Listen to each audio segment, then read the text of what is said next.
Buenas, ¿cómo estás, Elvira? Muchas gracias ahí por la entrevista y por el momento.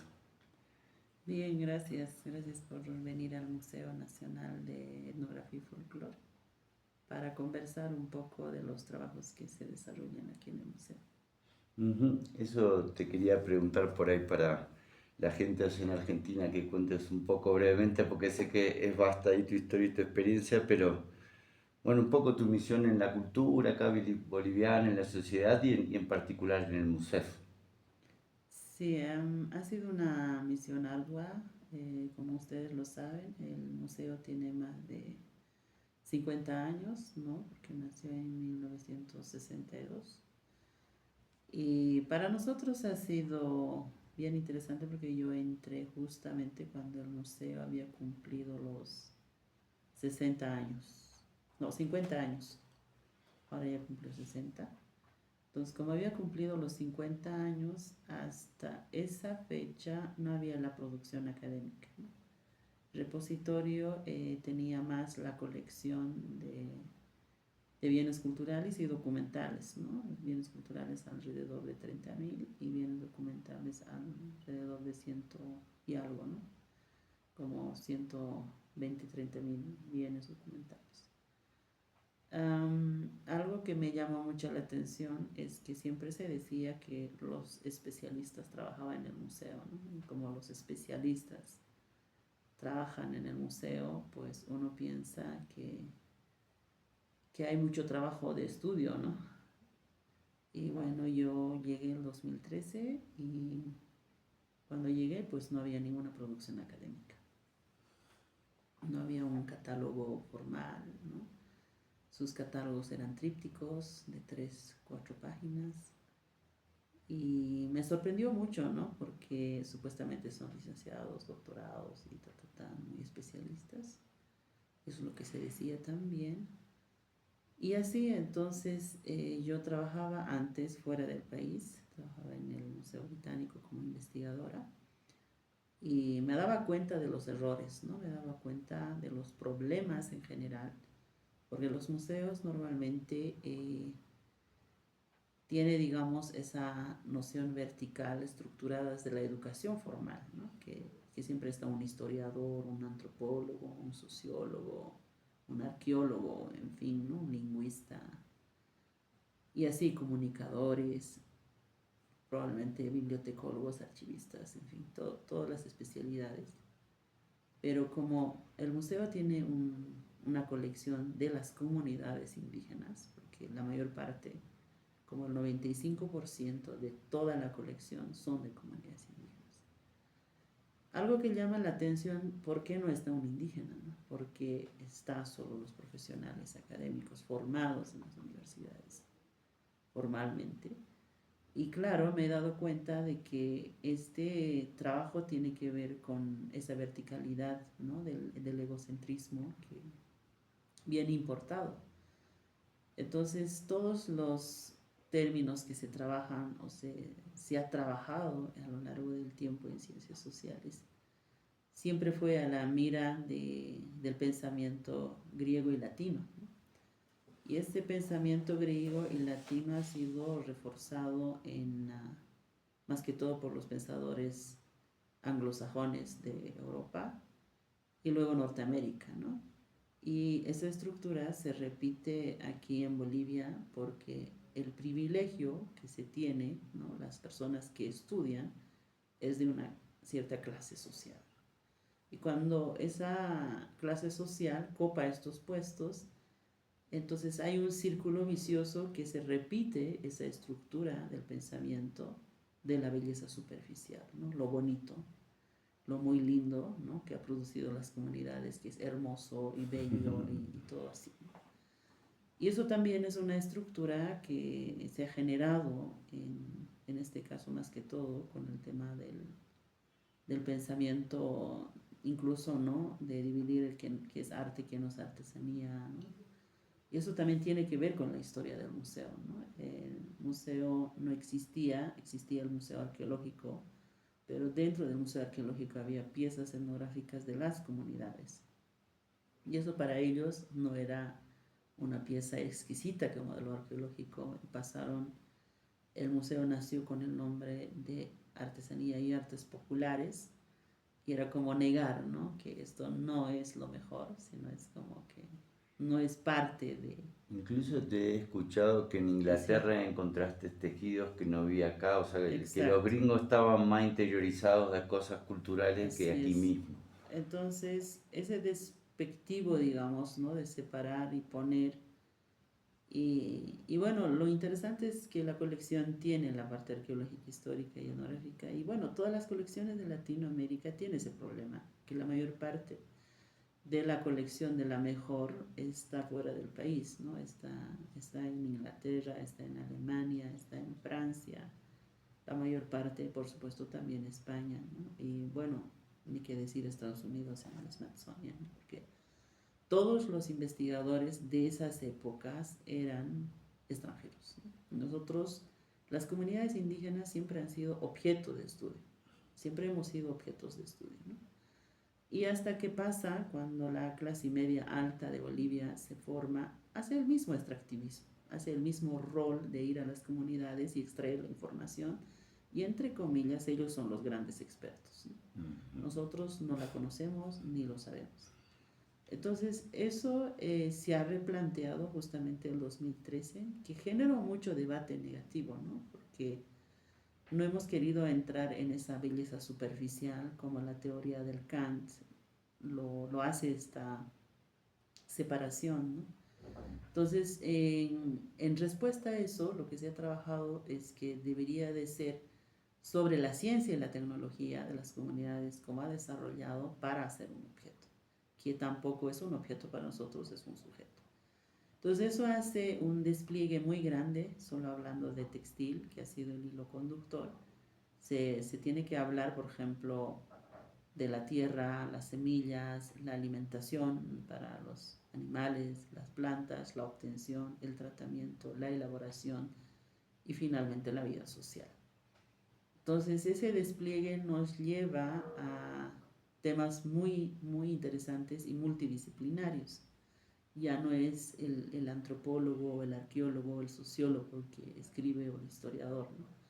Sino más bien también va con las ciencias exactas acompañadas, como por ejemplo cómo hacer bueno, los textiles de la parte arqueológica tienen los tintes, pero solo se dice que hay los colores como rojo azul, ¿no? O amarillo verde, no sé, todos los colores que se pueden encontrar. Pero no se dan cuenta que eso es una reacción química de una planta y un mordiente, que son los minerales. Entonces, si las comunidades indígenas en el pasado manejaron la reacción química, ¿por qué hay esa negación? Ujú. Y lo mismo pasa con el tema, en este caso, de la alimentación, ¿no? Nosotros no repetimos la terminología como se conoce, ¿no? El hombre domestica los animales y las plantas. Y en muchos casos se repita, ¿no? Y eso es un círculo vicioso de las citas bibliográficas que hace repetir a todos. Entonces, lo que nosotros hacemos es cómo la estructura lingüística nos plantea en su esencia de comprender, y no hay esa domesticación, hay la crianza mutua. En Aymara es Uiwaña, en Quechua es Uiway, en Guaraní es Ñandereco. Los tres coinciden con la crianza mutua, porque el ser humano no es superior a nada.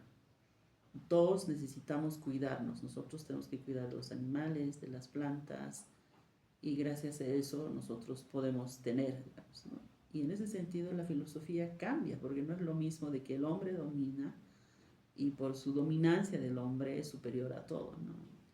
En la comunidad se dice que como el ser humano no es superior a nada, pues en cualquier momento la tierra te puede tragar.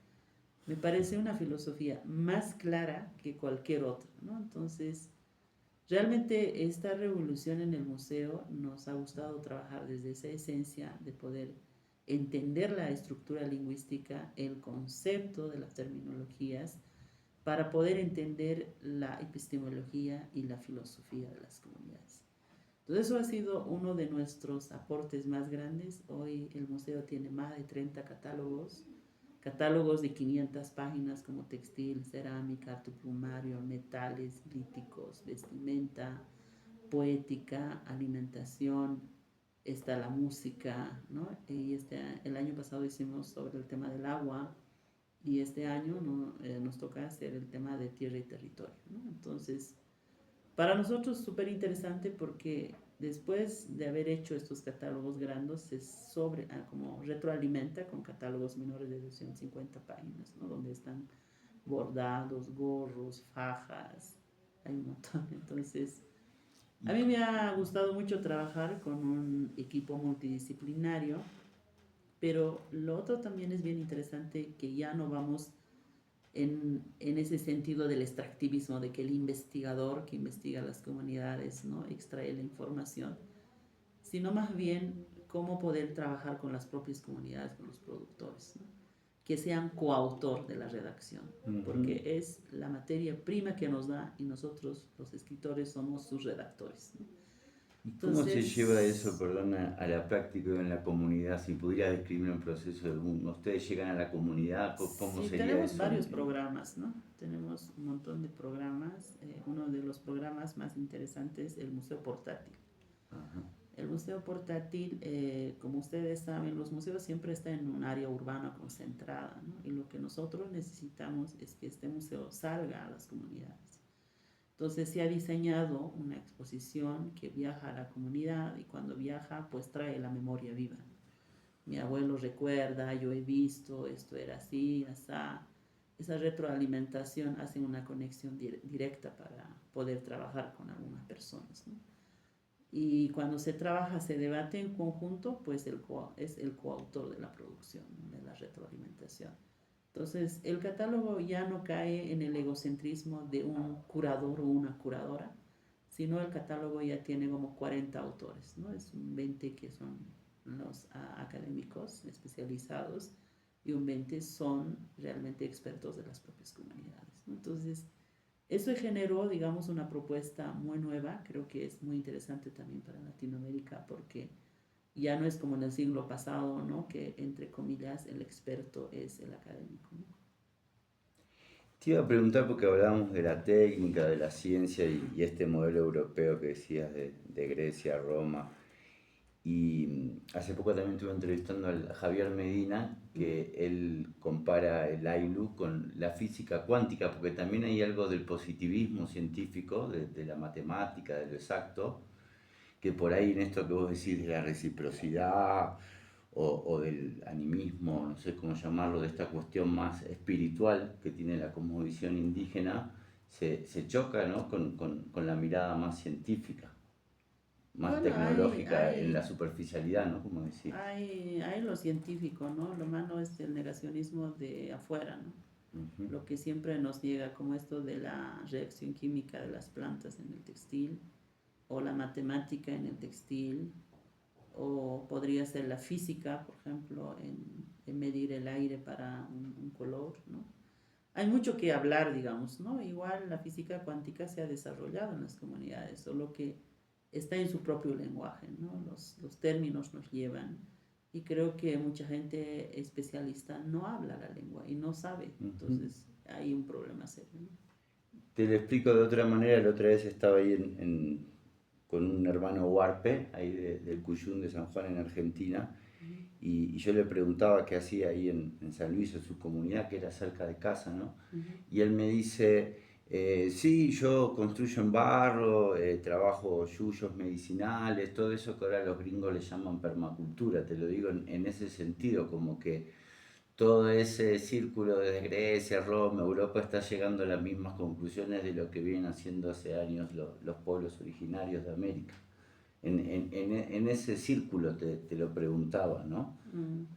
Porque muchas veces, o a un amigo también ahí hablando le decía, a veces uno siente que por ahí los hippies como nosotros en Córdoba estamos más como tratando de hacer corpachadas o admirando más la cultura que a veces en los propios pueblos acá. Hay Mm. como un ida y vuelta ahí medio raro. Sí, podría ser, no sé. Sí, tiene sus cosas, ¿no? Como, no digo, ¿cómo ves ese intercambio? Digo, en esto de cuando viene alguien de otra cultura, pero desde un lugar de intercambio, de reciprocidad y no tanto imponer o extraer. O cuando sucede lo contrario, digo, que por ahí alguien con una raíz o una sangre indígena usa eso para un extractivismo, porque está pasando eso también, ¿no? Muchas veces.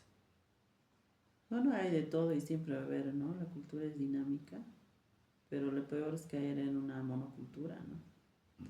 Del comercio que es solo por comercio, digamos. Creo que hay un problema ahí.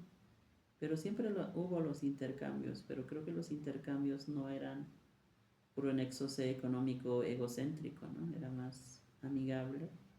Y eso se nota en los textiles arqueológicos también. Por ejemplo, hay la mezcla entre fibra de algodón y fibra de camélido, ¿no? Y algodón es de tierras bajas y como sube al altiplano y fibra de camélido es del altiplano. Entonces, esto quiere decir que hay una fuerte comunicación, hay un fuerte de compartir las cosas. Y sucede con todo, ¿no? No solamente en el tema del textil, sucede igual con la medicina, sucede igual con la producción. También ahora te quería preguntar sobre esto de que está en juego también de la mirada de lo amazónico en Bolivia, ¿no? Que muchas veces por ahí desde otros países tenemos la imagen cultural de lo andino y no de lo amazónico y lo chaqueño, que justo en Bolivia se juntan como esas tres geografías y culturas, ¿no? En esto que hablabas del intercambio. Uh-huh. Bueno, ahí está en nuestros catálogos, ¿no? Siempre nosotros trabajamos las tierras bajas y tierras altas. Por supuesto que hay mayor información en tierras altas que tierras bajas, ¿no? Pero sí está, por ejemplo, en el catálogo de la alimentación está la yuca, y la yuca es bien interesante que nosotros igual no lo conocemos, que hay una gran diversidad, ¿no? Y esa crianza tiene que ver mucho con tierras bajas, ¿no? Porque la diversificación genética no se ha hecho en un laboratorio, se ha hecho en una comunidad. Entonces, es bien interesante. Hay igual lo mismo pasa en textil. Tenemos textiles de tierras bajas que están tejidas en fibra de, en este caso, algodón y fibra vegetal, ¿no? Que normalmente como garabata o chawar que lo llaman, está, ¿no? Entonces, hay un poco de todo, ¿no?